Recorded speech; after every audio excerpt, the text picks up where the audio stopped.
akan coba menerangkan mengenai uji-uji yang biasa dilakukan untuk penyakit virus. Virusnya mungkin bisa apa aja. Nah, misalnya kita lihat di sini adalah virus yang bisa menginfeksi manusia. Nah, di sini ada dua pengujian yang bisa dilakukan. Yang satu untuk menguji virusnya, yang kedua untuk menguji antibodinya. Nah, ini dua hal yang berbeda. Jadi kalau kita mau lihat virusnya, biasanya yang dipakai ini preparat swab nih, preparat ulas, itu yang seperti untuk kayak korek kuping panjang itu. Nanti dipakai untuk mengambil ulasan dari hidung sama tenggorokan. Kemudian dimasukkan ke media transport virus (PTM).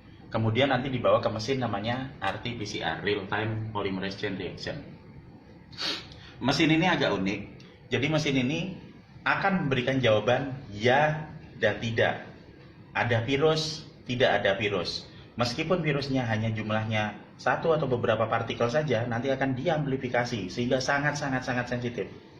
Jadi misalnya cuma ada satu atau dua virus kebawa ke sini, ke deteksi, nah kemudian dimasukkan ke mesin, maka nanti akan jawabannya mungkin dua, positif ada virus di hidung atau mulut, atau negatif tidak ada virus di hidung atau mulut. Ini penting karena PCR ini bisa juga nanti dilakukan untuk material yang lainnya, misalnya dari darah atau dari urin. Tapi yang di sini berdasarkan preparat ulas dari hidung dan mulut. Apa artinya kalau positif? Berarti ada virus di hidung mulut. Berarti apa? Berarti orang ini ada dua kemungkinan. Pertama, terpapar virus. Jadi baru pertama kali kena gitu, ada orang mungkin bersin atau megang-megang gitu, kemudian megang mulut atau tangan. Nah, kemudian akan virusnya ada nih di hidung atau mulut, kemudian nanti bisa terdeteksi positif, terpapar virus. Dan ini biasa terjadi nanti untuk hari pertama sampai keempat sesudah infeksi, karena virusnya masih ada di hidung. Sorry. Nah, kemudian yang kedua, bisa jadi sudah mulai shedding virus. Shedding virus itu apa? Tubuh mengeluarkan virus. Lewat mana? Lewat lendir, lewat droplet. Kapan terjadinya? Biasanya di hari keempat sampai ke 10 sesudah mulai infeksi.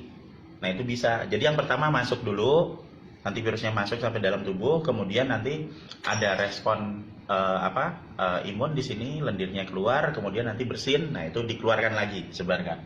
Nah, itu. Nah, gimana dengan yang negatif? Yang negatif PCR berarti tidak ada virus di hidung atau mulut. Berarti apa? Dua kemungkinan. Pertama, tidak terpapar virus, maksudnya belum pernah kena. Yang kedua, tidak shedding virus. Berarti apa? Sudah pernah kena, kemudian sembuh, kemudian dia nggak ngeluarin lagi. Berarti di sini, kalau misalnya negatif, berarti kemungkinannya yang pertama nggak kena, yang kedua adalah virus itu tidak dikeluarkan, gitu loh, tidak sheddingkan. Oke. Jadi kita tahu nih, ini PCR yang tadi ngambil dari swab itu untuk mengecek virus. Gimana dengan rapid test? Rapid test itu untuk mengecek antibodi. Di sini namanya imunoglobulin G atau imunoglobulin M. Jadi imunoglobulin dengan antibodi itu persis sama. Nah, gimana caranya ngambil sampelnya? Sederhana. Jadi ini ada orang, diambil darahnya, dipakai spuit ini, kemudian nanti darahnya dimasukkan ke tabung darah, dan kemudian nanti akan mengendap jadi dua bagian. Yang bagian kental ngendap di bawah, eritrosit. Nah, kemudian atau SDM-nya, sel darah merah, kemudian yang di atasnya akan jadi bagian yang bening, namanya serum. Di serum ini antibodinya banyak. Jadi yang bisa mengatasi virus ini adalah antibodi. Semakin banyak antibodi kita, semakin banyak virus yang dinetralkan. Nah, kemudian kita pakai rapid test.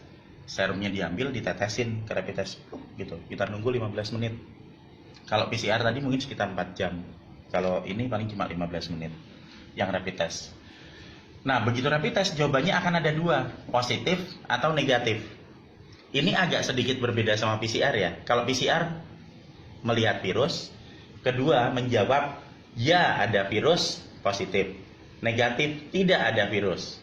Kalau yang rapid test untuk antibody ini yang pakai untuk serum darah akan menjawab positif dan negatif. Positifnya berarti antibodinya banyak, negatifnya antibodinya sedikit. Nah, sehingga ada artinya di sini. Jika antibodi banyak di dalam darah berarti apa? Kekebalan terhadap virusnya naik. Kalau antibodinya sedikit, berarti kekebalan virusnya turun. Nah, sekarang ada dua pengertian di sini. Jadi kalau ada yang bertanya misalnya, oh sudah dites positif, kita harus tanya positif apa? Positif PCR atau positif yang antibody yang dari rapid test ini. Karena kalau positif PCR berarti ada virusnya, tapi kalau positif antibody di sini berarti kekebalannya naik. Jadi justru bagus. Kalau positif ada virus, ya berarti kita ada virusnya.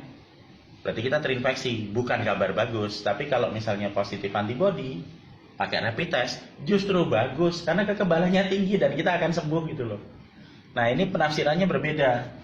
Nah, sekarang kita punya dua tes. Tes ini tidak bisa jalan sendiri-sendiri. Akan lebih bagus kalau dijalankan bersama-sama. Di sini ada gambaran. Ini gambaran yang biru mengenai, yang hitam mengenai perjalanan virus. Yang biru perjalanan mengenai antibody. Jadi di sini akan saya bagi jadi dua di sini. Kalau ini daerah tinggi, di bawah sini daerah rendah. Kalau titer antibody tinggi berarti dia ada di atas ini. Maka sama kayak tadi dijelaskan, kalau antibody tinggi maka kebaca positif. Kalau antibody rendah kebaca negatif. Bukan berarti tidak ada antibody ya. Antibodinya rendah gitu. Nah, sekarang kita lihat pas hari pertama. Hari pertama orang terinfeksi, kena virus, masuk ke hidung. Otomatis PCR yang dari swab hidung tadi kebaca positif, ada virusnya. Tapi antibodinya negatif, belum keluar, baru kena pertama. Hari keempat sama.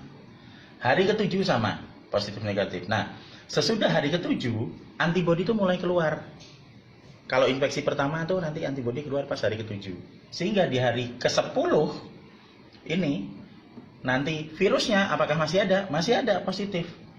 Tapi antibodinya juga sudah mulai positif. Berarti apa? Virusnya sudah mulai ada lawannya di dalam tubuh. Dan nanti diteruskan sampai ke hari ke-14 di mana antibodi mulai muncul, ketemu di sini. Dan antibodinya tambah tinggi, maka virusnya tambah turun. Kenapa tambah turun? Karena udah mulai dimakanin sama antibodinya. Sehingga di hari ke-14 yang terjadi virusnya negatif, antibodinya positif karena banyak. Nah, sesudah itu kan diteruskan nanti nih, virusnya negatif lagi di hari ke-18. Antibodinya masih positif karena masih tinggi. Tapi kalau itu diteruskan sampai hari 21, berarti apa? Virusnya yang lewat PCR negatif, nah rapid testnya akan negatif. Jadi ini semua adalah satu rangkaian. Jadi status positif kalau harus ditanya itu, yang pertama ditanya adalah itu positif rapid test atau positif PCR, karena pengertiannya beda. Terus yang kedua, ini bisa dijadikan perkiraan kalau ada satu rangkaian begini. Untuk melihat apa? Karena status positif atau negatif itu dinamis, nggak tetap.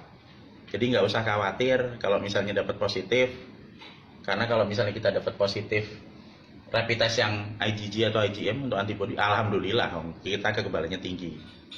Dan kalaupun ini positif juga, sementara nanti rapid test, PCR-nya bisa positif, ini masih menunjukkan bahwa benar, positif itu tidak selamanya positif. Nanti di hari ke-14 di sini 18 akan jadi negatif jika badan kita sehat. Makasih, moga-moga bisa dipahami penjelasannya.